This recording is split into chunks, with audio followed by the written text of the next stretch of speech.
Ma ieri subito dritto domanda, chi è più disgustoso? Ma per disgustoso intendo bello da fare schifo, no? Si dice un po' così, no? Tra le nuove generazioni, bello da fare schifo, talmente bello che è troppo.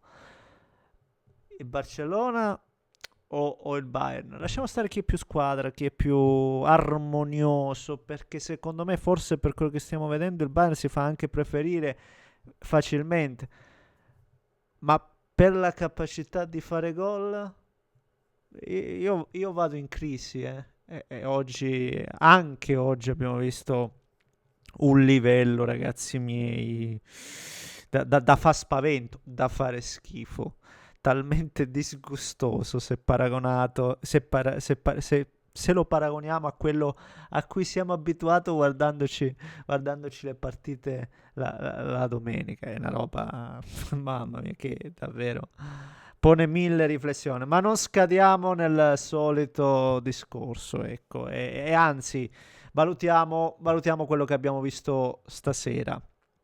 Sì, tutte e quattro le partite. Devo dire che è andata un po' come mi aspettavo.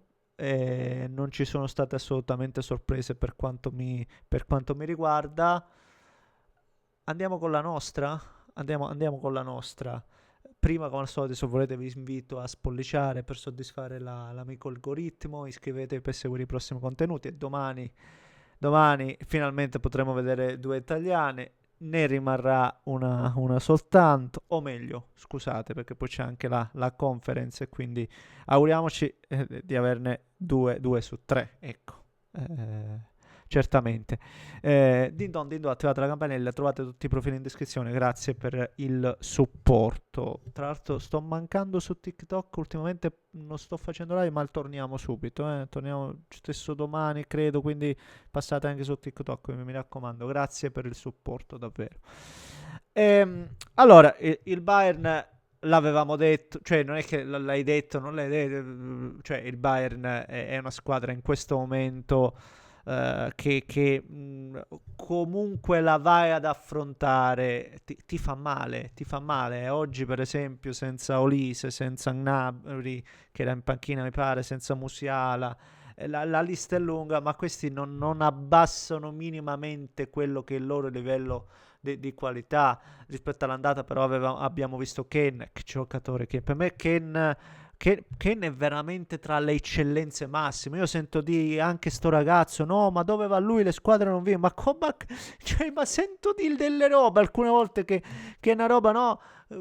Perché il primo anno che arriva al Bayern non vince il campionato e quindi è colpa di che? Ma per favore, chiudetevi in una stanza e rimanete lì se dovete di ste boiate, no? Ma roba su. E fa un gol anche oggi. Ma che giocatore, che per me è un giocatore, un attaccante, ma veramente impressionante. Forza, tecnica.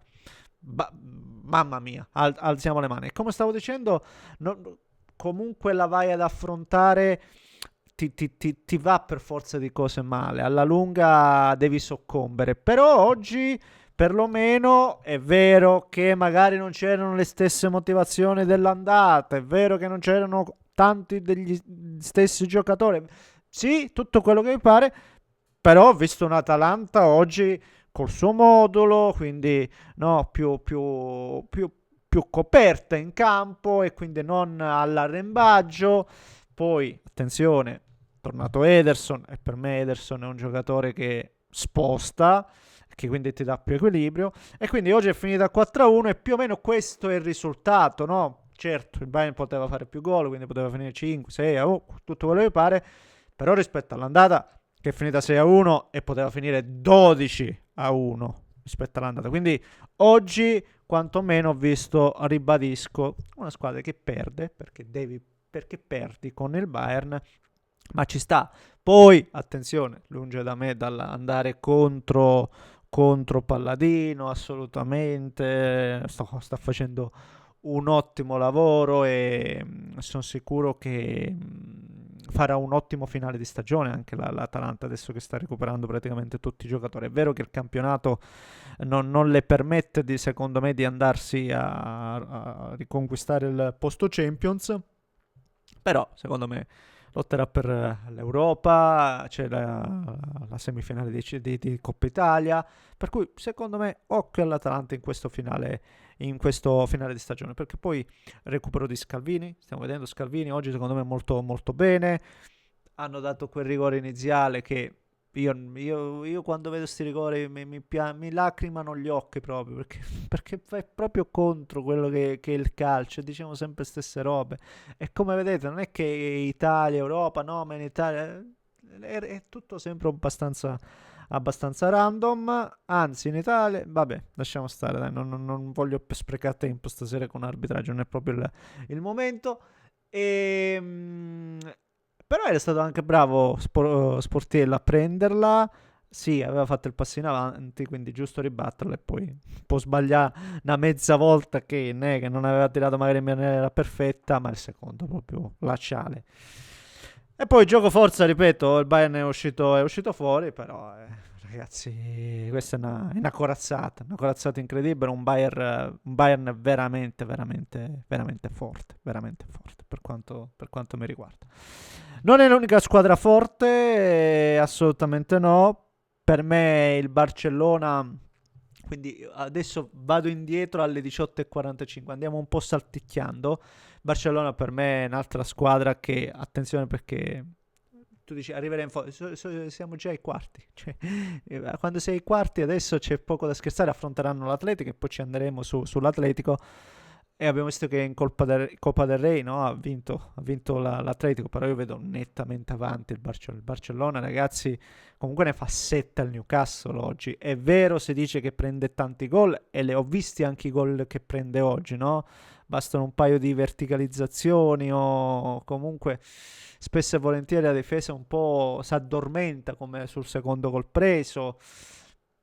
Sì, tutto vero, però è talmente tanto il vantaggio che ti porta nel creare occasione da gol che quasi ci sta. Cioè, perché è vero che subisce, cioè, ma rispetto a qualsiasi altra squadra, forse Bayern a parte, il Barcellona ha come minimo 15 occasioni da gol a partita, ma come minimo è una roba incredibile. Poi in campionato, per esempio, no?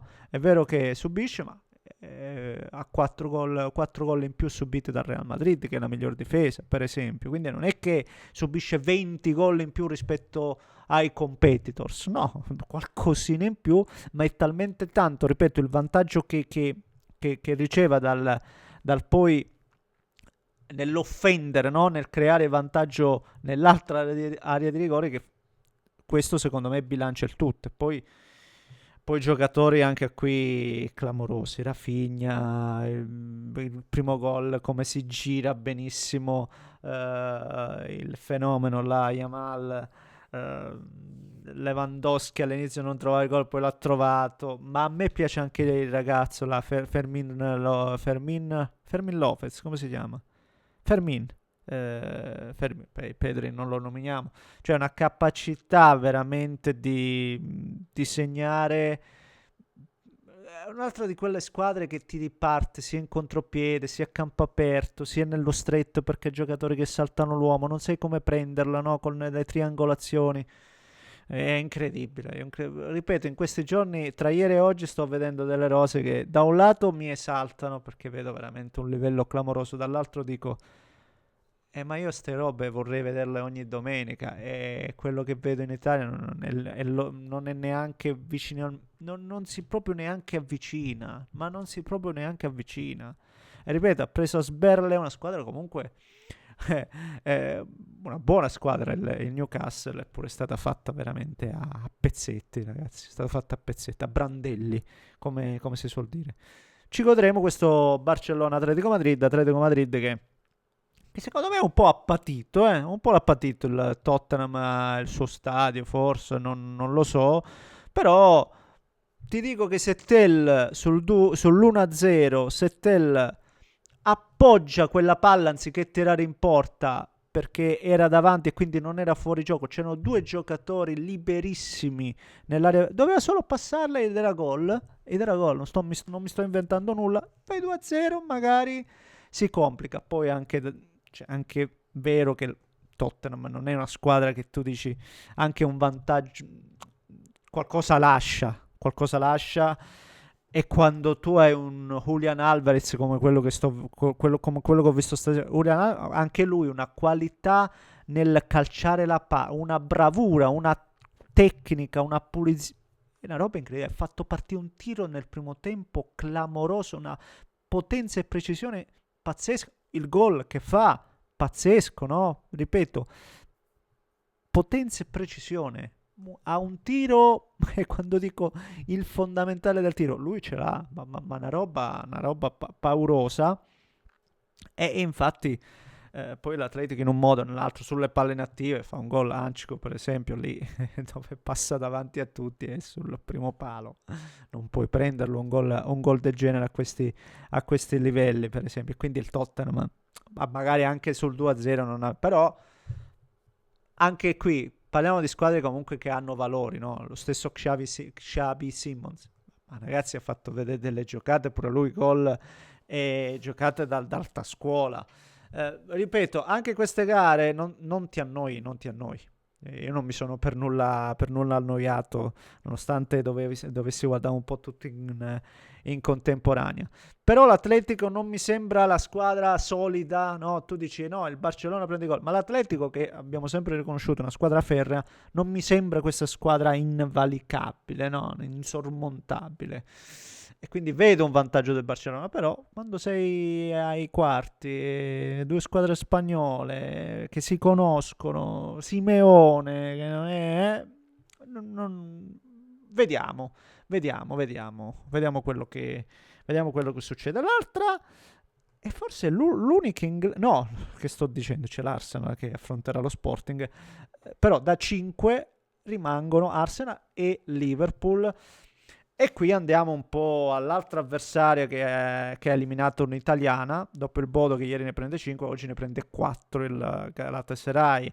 Ne prende 4 ma ne poteva prendere 14. Ne prende 4 ma ne poteva prendere 14 e non sto esagerando, non sto cercando di estremizzare il concetto, no, è quello che ho visto e se fate rewind potete guardare con i vostri occhi, sì, perché nel primo tempo praticamente Salah giocava con il Gala, sbagliando l'impossibile, il rigore, il fatto il tocco sotto, tante situazioni, Wirtz che la butta alle stelle nell'aria piccola, quindi abbiamo visto di tutto e di più, ma appena si è sbloccato poi il Liverpool, ripeto, ne ha fatti 4, ma poteva ampiamente dilagare, l'abbiamo visto con la Juventus, cioè la difesa del Gala, una roba imbarazzante, anche all'andata, che poi all'andata hanno trovato gol, quindi anche un po' coraggio, spinto dal pubblico, e il Liverpool che è una squadra anche lei, no, molto particolare, tant'è che io non vedo confronto tra PSG e Liverpool, a meno che crescano mentalmente, altrimenti il Paris Saint-Germain se la spazza via, secondo me.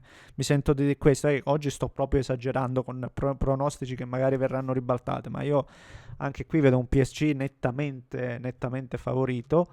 Bella la sfida invece Real-Bayern. Perché il Liverpool, sì, ripeto, è una squadra che, cioè, con tutta la qualità che ha, e poi per fare gol, ripeto, oggi ne ha fatti 4, ma ne poteva fare 14, ne poteva fare anche di più di 14. Se non si sblocca, se le va un po' a complicare. Poi è il solito discorso che facevo prima col Tottenham, che tutte hanno qualità. Qui a questi livelli, ribadisco, tutte hanno qualità. Sarà che sbaglia gol, poi ti inventa una giocata come il suo classico gol, no? Rientra sul sinistro, tira a giro, secondo palo, tracciante perfetto. Soboslai, ragazzi, hanno qualità da far schifo, cioè hanno qualità da far schifo. Io parlo adesso veramente con una certa rabbia, perché sono invidioso di vedere tanta qualità, tanto anche forse un po' sperperata. È una roba incredibile. Sì, e per concludere, discorso appunto Liverpool Galatasaray, Cioè, le italiane non ne escono bene. Cioè, da questa Champions non prendiamoci in giro, le italiane ne escono malissime, ne escono sconfitte. Se in passato si sentiva dire, ma si esce a testa alta, no, nessuno a testa alta, testa proprio sotto il tappeto completamente, perché l'Inter col Bodo, ribadisco, la Juventus con un Galatasaray comunque per quanto mi riguarda è tutt'altro che irresistibile, e l'Atalanta l'unica che è arrivata poverina agli ottavi, ne prende comunque ne prende tra andata e ritorno 10. Il Napoli neanche ci arriva quest'anno. Forse così disastrose le italiane in Champions, boh, da quando seguo io il calcio, forse non esagero nel dirvi che da quando seguo il calcio, almeno che mai così male, ma mai così male. Boh. Vabbè, questo è. Fatemi sapere cosa ne pensate voi. Commentate, like, se volete iscrivetevi al canale. Intanto io vi abbraccio caramente. Un grande abbraccio.